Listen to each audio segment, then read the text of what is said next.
dan unos premios, una muestra de premios, precisamente porque la calidad de los proyectos de nuestros alumnos de cuarto és digne de mostrar.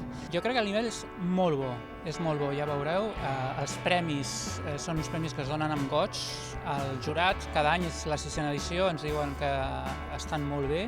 Amb el projecte final de carrera és tot un canvi, et replanteges totes les teves idees, què volies fer, què vols fer. N'aprens moltíssim, jo crec que és el projecte de la universitat que més n'aprens, no? I està molt bé. Aporta una metodologia de treball, aporta una forma de treballar amb els companys, a fer pinya. Ha tingut moments durs, però ens ho hem passat molt bé, crec que ens ha unit molt com a grup, com a equip i estem molt contents. I ara mateix com et sents? Doncs contenta, bueno, una mica nerviosa. Bueno, es para mí un placer estar con vosotros esta tarde en esta fiesta. Para mí siempre que hay una proyección es una fiesta, es una proyección como esta y que se ve por primera vez algunas películas que es una fiesta grande, una fiesta mayor.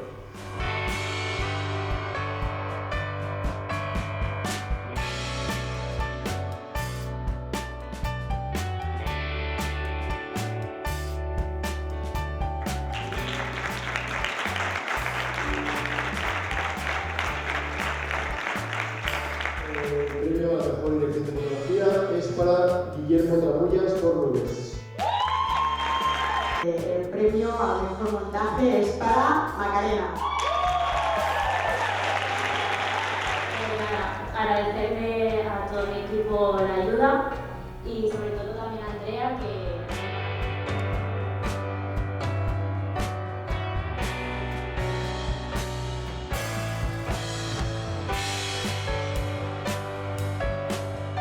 Pues el premio al mejor proyecto es para Te Siento.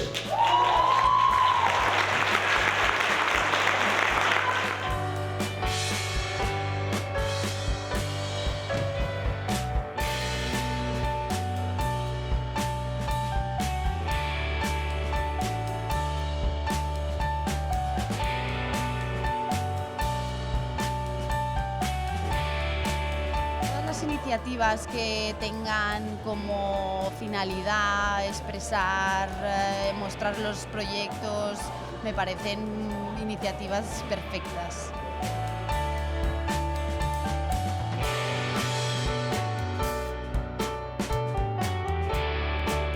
Lo interesante es que despeguéis, que si tenéis ideas empecéis a contarlas, si tenéis proyectos que empecéis a escribirlos en papel y a perder el miedo, porque entonces llegaréis a hacer proyectos tan buenos como los de cuarto y sobre todo llegaréis a poder contar lo que queréis, historias que merezcan la pena ser oídas.